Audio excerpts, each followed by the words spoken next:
Assalamualaikum warahmatullahi wabarakatuh. Nama saya Putri Aulia dengan NPM 25783129 dari kelas 2D. Di sini saya akan menjelaskan tentang gambaran umum sistem. PRD ini menggambarkan sistem informasi akademik atau SIA yang mengelola data mahasiswa, data dosen, mata kuliah, jadwal kuliah, pengambilan KRS, dan nilai. Struktur ini sudah mengikuti konsep database relasional yang terhubung antar tabel. Yang pertama itu ada tabel mahasiswa untuk menyimpan data utama mahasiswa. Yang pertama itu ada ID mahasiswa, yaitu primary key atau identitas unik. Terus ada NIM, nomor induk mahasiswa, ini juga nomor unik. Lalu ada nama lengkap, lalu ID prodi, relasi ke program studi, lalu ada status ini untuk aktif dan non-aktif. Lalu yang kedua itu ada tabel dosen, ID dosen ini juga primary key, lalu ada NIP, nomor induk mahasiswa, nomor induk dosen, lalu ada nama, email, dan nomor HP. Lalu ada mata kuliah MK, yaitu untuk ID MK ini primary key juga, terus kode MK ini kode unik, lalu ada nama MK, SKS, dan semester. Lalu di sini ada jadwal PK. Jadwal PK itu ID jadwal, yaitu primary key, ID MK untuk relasi ke mata kuliah, lalu ada ID dosen untuk relasi ke dosen. Selanjutnya ada hari, jam mulai, jam selesai, dan ruangan. Lalu ada eh, prodi PK. Prodi ini ID prodi itu oke, lalu ada nama prodi, contoh misal teknologi rekayasa perangkat lunak, lalu ada jenjang, misal kayak S1, D3, atau D4. Lalu gunanya itu untuk program studi mahasiswa. Lalu yang terakhir, ada KRS PK.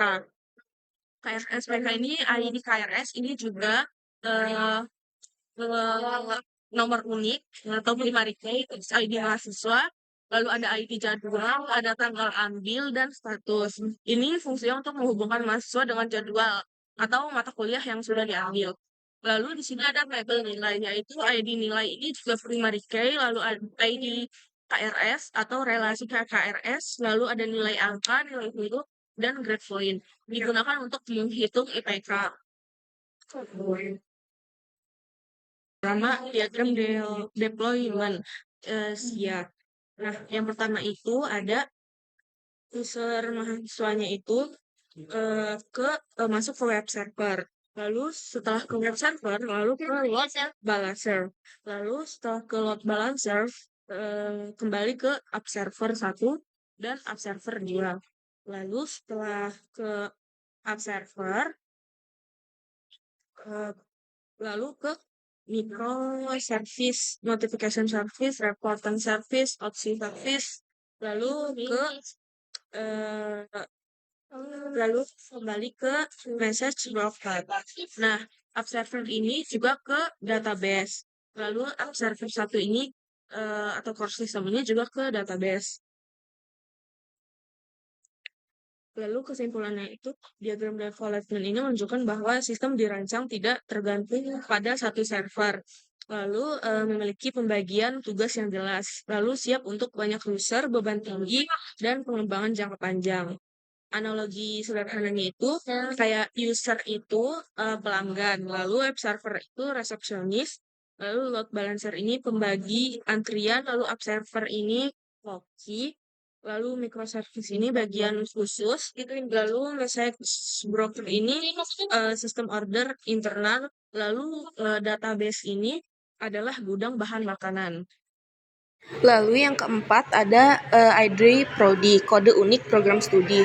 Lalu nama prodi, nama jurusan kayak misalnya contoh teknologi rekayasa perangkat lunak, teknologi rekayasa internet. Lalu kebutuhannya itu untuk mengelompokkan mahasiswa dan mata kuliah berdasarkan jurusan. Lalu ada tabel 2 yaitu mahasiswa.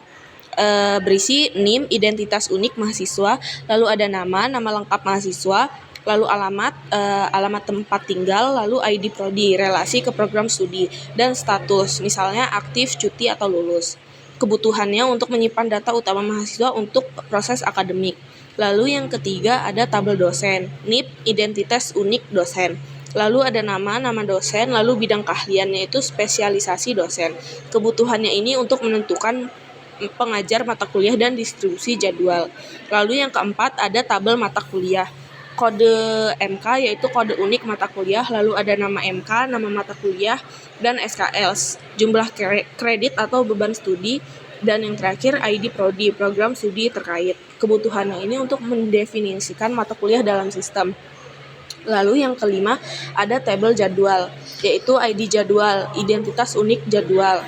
Lalu ada kode MK atau mata kuliah yang diajarkan. Lalu ada NIP, dosen pengampu.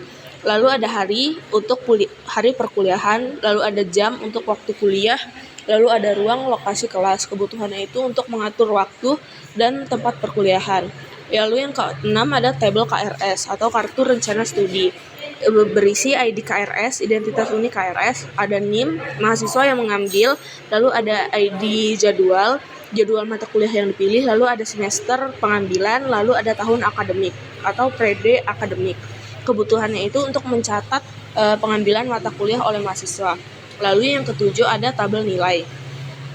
ID nilai, identitas unik nilai, lalu ada ID KRS, relasi ke KRS, lalu ada nilai tugas, nilai UTS, lalu ada nilai UAS, nilai akhir, dan grade. Kebutuhannya itu untuk menyimpan hasil evaluasi akademik mahasiswa. Lalu yang ke-8 ada tabel persyaratan MK.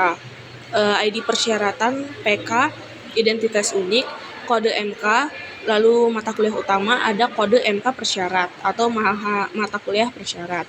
Kesimpulan analisis kolomnya itu adalah menyimpan identitas unik atau primary key, menghubungkan tabel, lalu yang terakhir mendukung proses akademik KRS jadwal nilai.